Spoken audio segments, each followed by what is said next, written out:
Hello everyone. आज हम लोग सेट 5 के अंतर्गत विभिन्न प्रश्नों का विश्लेषण करेंगे जो कि विभिन्न प्रतियोगी परीक्षाओं के लिए अत्यंत महत्वपूर्ण है।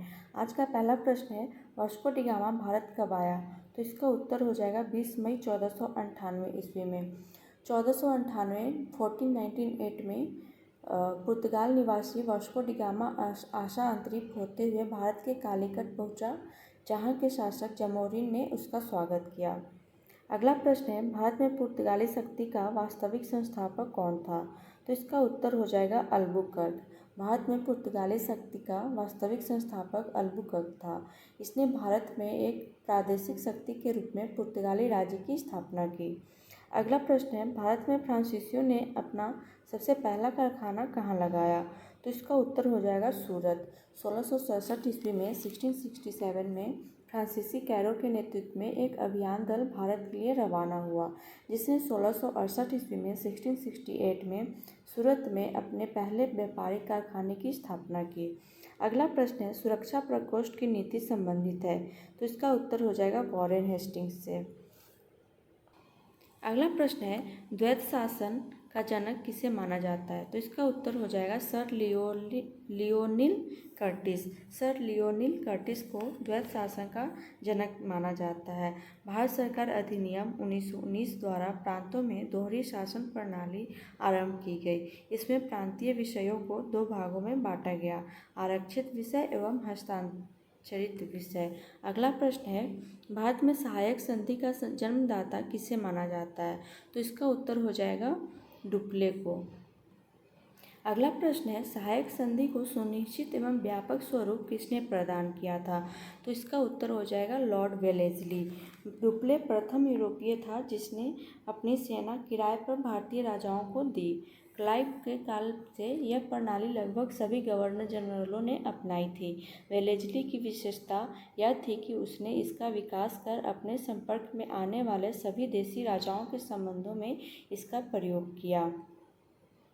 अगला प्रश्न है, भारत में स्थानीय स्वायत्त शासन का जनक किसे माना जाता है? तो इसका उत्तर हो जाएगा लॉर्ड रिपन को। लॉर्ड रिपन के कार्यकाल में प्रस्तुत स्थानीय स्वशासन प्रस्ताव 1882 ईस्वी से भारत में आधुनिक स्थानीय स्वशासन का प्रारंभ माना जाता है। अगला प्रश्न है, किस गवर्नर जनरल ने भारत में दास प्रथा को समाप्त किया था? तो इसका उत्तर हो जाएगा लॉर्ड एलनबरो। 1843 ईस्वी के 1843 के एक्ट 5 के द्वारा भारत में तत्कालीन गवर्नर जनरल लॉर्ड एलनबरो ने दास प्रथा का उन्मूलन किया था। अगला प्रश्न है, भारत में रेल सेवा की शुरुआत किसके शासनकाल में हुई? तो इसका उत्तर हो जाएगा लॉर्ड डलहौजी के शासनकाल में। भारत में रेल निर्माण की दिशा में प्रथम प्रयास ब्रिटिश गवर्नर लॉर्ड डलहौजी द्वारा किया गया। प्रथम रेलवे लाइन 1853 ईस्वी में 1853 में बम्बई से थाने के बीच लॉर्ड डलहौजी के समय बिछाई गई।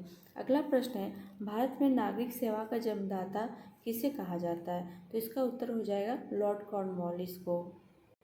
अगला प्रश्न है, भारत में न्यायिक संगठन की स्थापना किसने की? तो इसका उत्तर हो जाएगा लॉर्ड कॉर्नवालिस ने।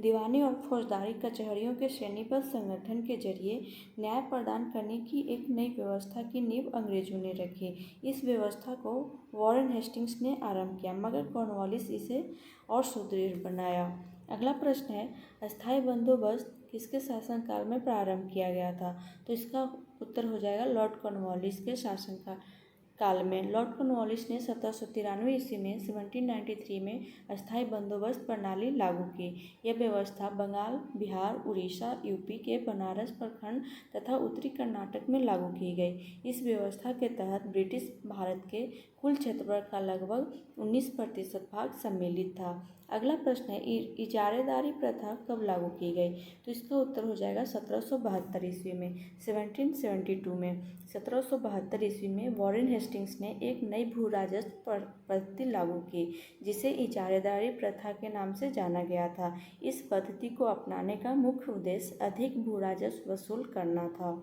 अगला प्रश्न है, रैयतवारी बंदोबस्त किसने प्रारंभ की थी? तो इसका उत्तर हो जाएगा सर टॉमस मुनरो ने। अगला प्रश्न है, रैयतवारी व्यवस्था कब लागू की गई थी? तो इसका उत्तर हो जाएगा 1820 ईस्वी में। रैयतवारी बंदोबस्त टॉमस मुनरो द्वारा 1820 ईस्वी में प्रारंभ की गई थी। इस व्यवस्था को मद्रास, बम्बई एवं असम के कुछ भागों में लागू किया गया। इस प्रणाली के अंतर्गत रैयतों अर्थात किसानों से अलग अलग समझौता कर लिया जाता था तथा भू राजस्व का निर्धारण वास्तविक उपज की मात्रा पर न करके भूमि के क्षेत्रफल के आधार पर किया जाता था। अगला प्रश्न है, आदि ग्रंथ किसने संकलित किया? इसका उत्तर हो जाएगा गुरु अर्जुन देव ने। आदि ग्रंथ सिख समुदाय का प्रमुख धर्म ग्रंथ है। इन्हें गुरु ग्रंथ साहिब भी कहते हैं। इनका संपादन सिख समुदाय के 5वें गुरु श्री गुरु अर्जुन देव जी ने किया। अगला प्रश्न है, the economic history of India के लेखक कौन है? तो इसका उत्तर हो जाएगा रमेश चंद्र दत्त। अगला प्रश्न है, प्लासी के युद्ध के समय बंगाल का नवाब कौन था? तो इसका उत्तर हो जाएगा सिराजुद्दौला। भारत में ब्रिटिश प्रभुत्व का प्रारंभ प्लासी के युद्ध से हुआ।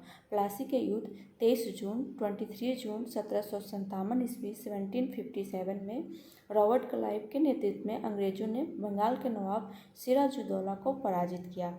अगला प्रश्न है, प्लासी के युद्ध के उपरांत बंगाल का नवाब किसे नियुक्त किया गया? तो इसका उत्तर हो जाएगा मीर जाफर को।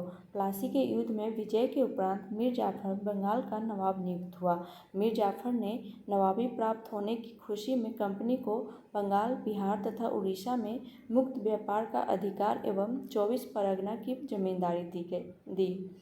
अगला प्रश्न है, बक्सर के युद्ध में अंग्रेजी सेना का नेतृत्व कौन कर रहा था? तो इसका उत्तर हो जाएगा हेक्टर मुनरो। बक्सर के युद्ध में अंग्रेजी सेना का नेतृत्व हेक्टर मुनरो कर रहा था। अगला प्रश्न है, इलाहाबाद की संधि कब हुई? तो इसका उत्तर हो जाएगा 1765 ईस्वी में। रॉबर्ट क्लाइव ने मुगल बादशाह शाह आलम द्वितीय के साथ इलाहाबाद की संधि अगस्त 1765 ईस्वी में की, जिसके तहत मुगल बादशाह ने कंपनी को बंगाल, बिहार तथा उड़ीसा की दीवानी का अधिकार दे दिया, जिसके बदले कंपनी द्वारा सम्राट को 26 लाख रुपए दिया जाना था। अगला प्रश्न है, प्रथम आंग्ल मैसूर युद्ध में कौन विजयी हुआ? तो इसका उत्तर हो जाएगा हैदर अली।